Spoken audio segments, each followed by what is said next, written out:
तर कोरटकर गुवाहाटीत आहे असा माझा अंदाज आहे असं आव्हाड म्हणतात। राजाश्रय असल्याशिवाय असं होऊ शकत नाही असंही आव्हाडांचं म्हणणं आहे। चापट्या पडल्याशिवाय मनाला शांती मिळणार नाही असंही आव्हाड म्हणाले।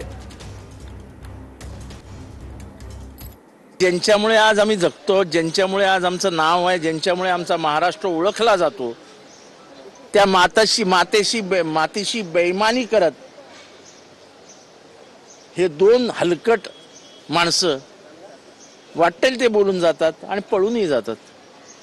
माझ्या अंदाजाने कोरटकर गुवाहाटीत आहेत। आश्चर्य, राजश्रय असल्याशिवाय काय सगळं घडतं?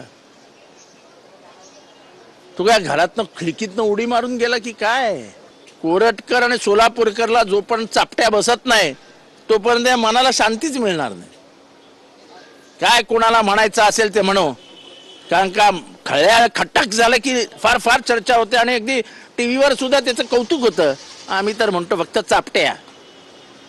आणि महाराष्ट्रातल्या प्रत्येक माणसाने मनात ठेवलं पाहिजे की ह्याने हा आपल्या बापाला बोललाय, याला एकतरी चापट मारलीच पाहिजे।